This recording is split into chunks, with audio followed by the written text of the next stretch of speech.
Okay. This is pure panic right now, and I feel like I look like Arthur from Arthur, you know, like the aardvark, like the cartoon character.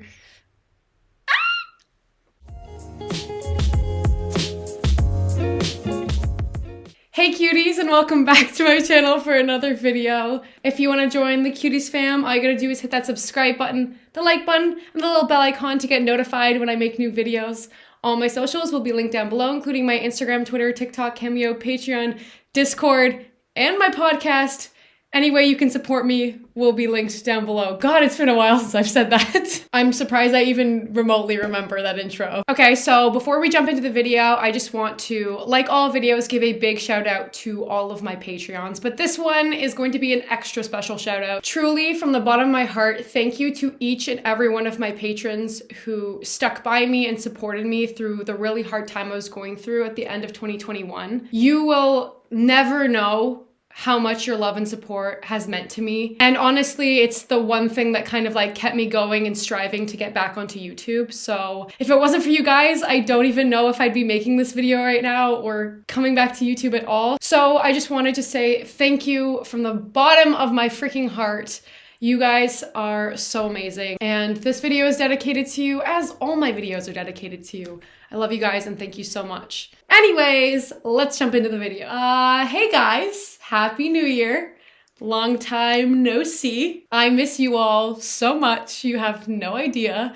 It's super weird being in front of a camera again and filming, so like excuse me if I seem super awkward. As you've probably noticed, for the last 5 or 6 months, I've kind of been completely off of YouTube. And even before that, my videos were having like longer periods of time in between when I was posting them. Like it was taking me longer to put out videos and create videos because I was still trying to make content, but I was in a really bad place. And then suddenly I just decided to take a break, and that break extended a little bit longer than we were expecting, but I digress. Over the past 5 or 6 months, I really tried to get back into YouTube like a few times. I had some cool video ideas, like I was gonna do video on AOC's outfit for the Met Gala. I was gonna do a video on Squid Game and its commentary on capitalism. I had written out all of these scripts and stuff, and you know, I'd put myself in front of a camera and nothing just ever felt right to come back on. And so I think I finally decided the best way to like buffer into making videos again is to kind of just explain where I've been, why I took so much time off, and to also explain like where I want this channel to go from here. Now, I don't know if YouTube's gonna like me anymore because YouTube obviously favors consistent posting and I have not posted in like 6 months. So the algorithm probably hates me right now, so I don't expect this video to get like many views, but I know the people that are dedicated to this channel and who love and support me will watch it, and that's all that really matters. Okay, so how do I explain where I've been? I guess I would say the like beginning of my downward spiral started in like May. Before then, I had kind of, you know, I was obviously dealing with the whole like pandemic thing, like dealing with lockdown stuff. But overall, I felt very positive about my life and I was very happy with what was going on. I was super happy with my success on YouTube, with the content I was creating, and the people in my life and my life in general just seemed to be going really, really well. And then suddenly, I'd say around May, I guess, yeah, things started to take a shift. I can't pinpoint exactly when the downward spiral started, but I would like to personally blame TikTok. I'm looking at you, TikTok. This one's all on you. And although I think TikTok is a really great platform to make content and to get your voice heard and to go viral, I also think it's a horrible platform. I have never seen such vile, unregulated content and comments for that matter on a platform like this. And I think for the first time in my life, I was allowing people's negative comments on the internet get to me. I'm someone who prides myself on having very thick skin in a lot of senses. I mean, maybe not my personal life, but definitely on the internet. Because I blew up so quickly on YouTube, I kind of had to figure out very quickly, how do I protect myself, protect my peace, and how do I keep myself from getting upset whenever someone comments something negative towards me. I got pretty good at it, and you know, I was very much able to compartmentalize like what these people were saying about me. But it got to a point where I was starting to post things on TikTok. And as I've gone viral on many platforms, I think I've gone viral on almost every platform but Twitter. You know, I'd say I've gone pretty viral on YouTube, but imagine that, but even more so on TikTok. So I was getting millions and millions of views on these TikTok videos where I was talking about kind of very touchy personal things almost. It's when you start getting comments on your personal things that I think start to affect you more. And there's a lot of things I was doing around the whole Me Too movement on TikTok. And I think those comments were really triggering to me, obviously, because it's something that's very personal to me. But there was one TikTok in specific that went really viral. And I still have mixed feelings about it going viral because I think it did a lot of good for people, but it also did a lot of bad for me. So it's like it's kind of a mashup in my head sometimes. I try not to really think about it too much. But basically, I exposed an abuser in my city on TikTok. And it went super viral. I won't get into any of the specifics or details of it because I just really don't want to talk about it. But I just truly don't think I was prepared for that amount of backlash. And although, I mean, I always do this because it's like, I received so much love and support and praise for that video. But it's like the small amount of backlash was so bad that it sits with you, right? And it's kind of the only thing you start ruminating on and thinking about. But I think something about this was a little bit different than negative comments I had got in the past, because it wasn't just random people leaving negative comments. I mean, there were a lot of those, don't get me wrong, but I've always been able to compartmentalize when it's like I make a political video and it's a bunch of people from America shitting on me, being like, what do you know as a Canadian? Like, shut your stupid Canadian mouth. And I can kind of sit there and go, okay, logically, these people don't know me. They've never met me. They're creating an opinion of me that doesn't exist. The people that matter are the people in my life. And you know what? Like, I'm never gonna bump into these people like on the street where they're gonna start yelling at me and stuff. But the difference about making this video on TikTok was that now it had reached people in my city and people in my general vicinity, right? So now I'm dealing with super horrible comments, not just from random people, but from people who live in my city, people that I might bump into. You know, messages and comments calling me a liar and a clout chaser and saying awful things about me. And then on top of that, I was receiving threats. The guy sent a lawyer to my door, threatened to sue me for defamation, even though I had 24 women who had came forward to me and said that they would testify in court that this wasn't defamation. But anyways, that's beside the point. I put out my first video as more of a, just to warn you people that you're kind of supporting like a really shitty person on this platform, because he also has a TikTok platform. After that first video went viral, I was getting message after message from women. And I vetted these women. Like, it wasn't just like not in a like bad way or anything, but like I made sure that these stories held truth to them. You know, it wasn't just something like I listened to someone say something and I was like, oh, this must be true.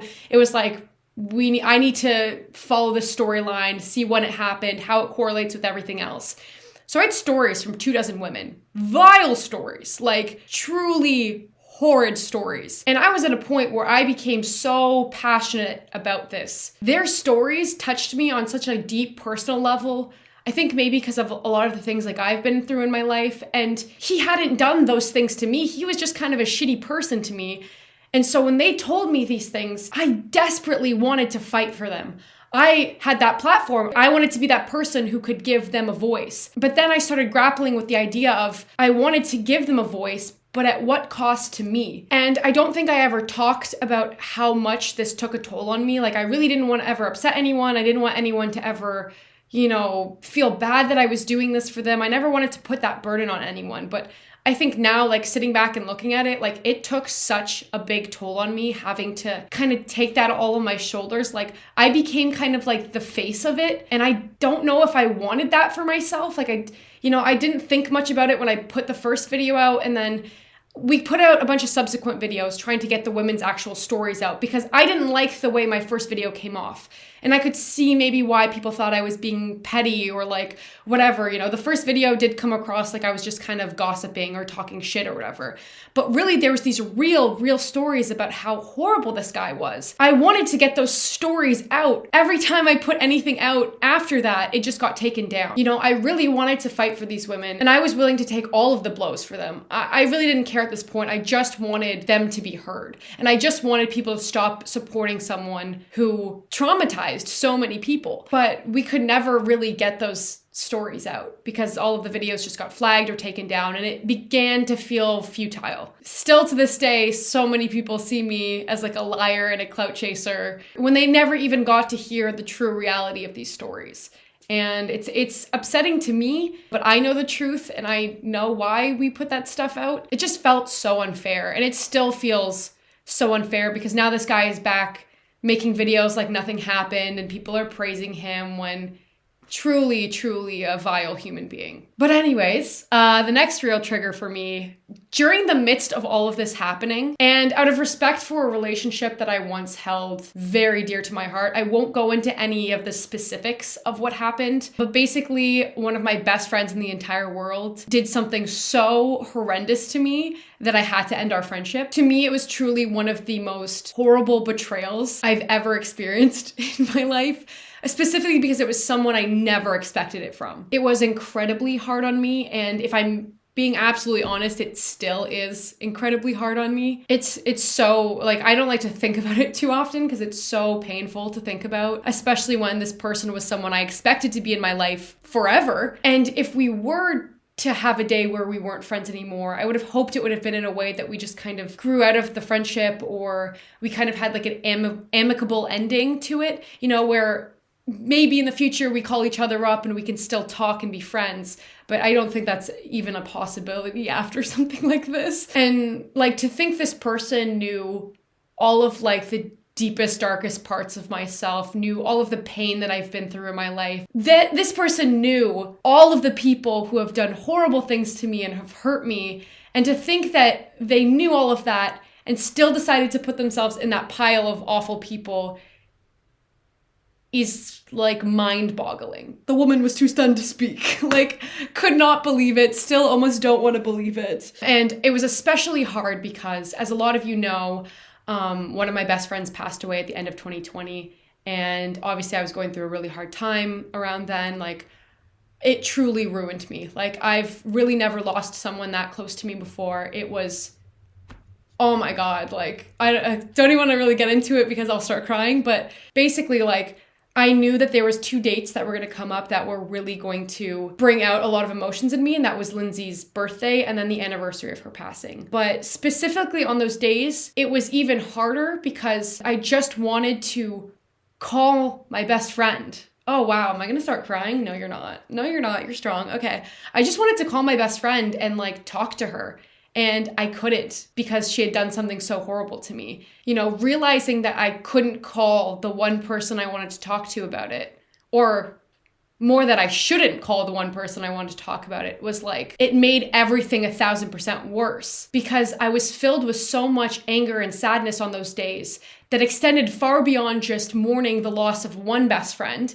I felt as though I was mourning the loss of 2 best friends because I was mourning the actual passing of one of my best friends, and then the best friend that I wanted to call to talk about it, and, you know, who was there for me when she originally passed, I couldn't talk to her. And it was like the most overwhelming feeling of mourning 2 people at once and feeling so heartbroken. Like, it was soul crushing. I'm laughing now, but like, holy fuck, if I don't laugh, I'll cry. Oh, fuck, yeah, Jesus Christ, don't. I'm not trying to cry, no. Anyways, it's kind of funny because over the summer, I was really trying to get back into, like, a good place. I started playing beach volleyball, which I got, like, really into and actually, like, really good at. And I created, like, a really great group around me. I was having so much fun. I had kind of a new job I was getting into. And I was really trying to get myself back into a good place. And this is when I think I posted my, like, last video. Was kind of like in that time where I was feeling a bit better, and I was like, yes, okay, maybe I'll jump back into YouTube now. And this is when I just got absolutely shat on. And it's crazy because I was going through those 2 really horrible triggering things that had happened. And then again, it's like another thing happened that just had to just throw me under the bus again. It's been like 2 years basically. Like, over the pandemic, I deleted all my dating apps. I like literally was not in contact with anyone. It's been so long since I dated someone or like even was romantically interested in someone, right? So this summer, I finally felt like I was in a place again where I was ready to open myself up again to someone romantically and put myself out there again. And I did. And I think you can guess what fucking happened. I got bulldozed. Yeah, just completely bulldozed by that person. Horrible. Like, it was truly like, it wasn't even like we were together. We weren't even really together. Like, it was just such a weird situation. But this person Oh my God, sorry, I just cracked my knuckles. But this person really just like created a lie and spanned it over like 3 months or something like that, like all over the whole summer, and lied to other people about me, and then was lying to me about other people, basically because they wanted to go see another girl. It was just a horrible situation, like truly left me in shambles. Like I was about to be hospitalized again. It was like I had to sit my parents down and be like, we need to do something, because if not, it's gonna be bad for me. Like it just felt like things like back to back, right? Like it wasn't just one thing, right? It was all of these things. And also like I have a lot of issues with like people breaking my trust, obviously, and betraying me. And so this was just like an extension of that, right? And I was just like, come on, like, can I just catch a fucking break over here? But basically, this is around when like Olivia Rodrigo's like Sour album was coming out. Also, one of my favorite albums of all time. Like every song on that thing is a freaking banger, and I will die by that. Olivia is winning a Grammy for that, hands down. Hands down, if she doesn't, I'm throwing hands, because that album got me through a tough time. Okay, so basically there was like 2 songs on the album that like I would scream sing certain lyrics to, and I wanted to kind of share them with you guys. And so the first one was the lyric from Favorite Crime was like, "You used me as an alibi, crossed my heart as you crossed the line, and I defended you to all my friends." Because did I ever go to bat for my best friend? So many of my friends were like, I don't think this person's a good friend to you. They've done so many things to you. Like, I don't think they're good for you, whatever. Even to the bitter end, when my friends were like, dude, they did this horrible thing to you. Like, I'm positive that they did, and you need to confront them about it. I was like, no, oh my God, they would never do that to me. Like, oh, no, that's my best friend in the world. They would never, ever do something that disgusting. And, lo and behold, they did. Literally defended you to all my friends. Everyone defending you, went to bat for you, was like, they're not like that.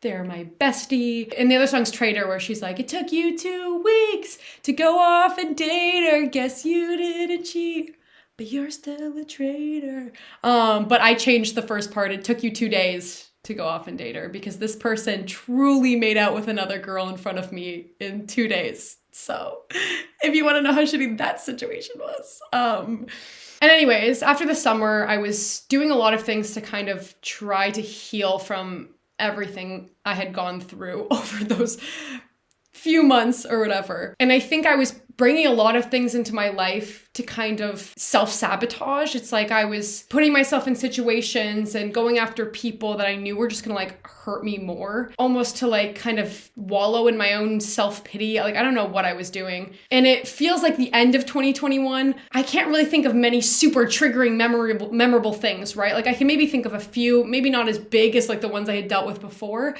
but it felt like everything I was dealing with was just like an extension of all of that, like toxic friendships and people I was seeing that was kind of like not right for me. And like I was just putting myself in these situations that were like, oh my God, like I just don't need any of this in my life after what I've been through. And I also was like self-medicating a lot. I think like I was doing a lot of things that like weren't healthy for me and just like bad for my mental health and stuff. Like again, probably just like spiraling myself further, you know, how like you get into those like bad places and you're like, well, I'm at rock bottom. And then you're like, whoa, I found another rock bottom actually. So I think I was self-medicating a lot to kind of like numb how horrible I was feeling. But I think now, like looking back at 2021 and going into 2022, I've removed a lot of that from my life. Like there was some people I was dealing with, some like toxic issues towards the end of 2021, completely done with that, removed all of that from my life. I don't deal with that kind of stuff anymore. Like I'm trying to learn to like protect my peace. And like if people want to act the way they're going to act,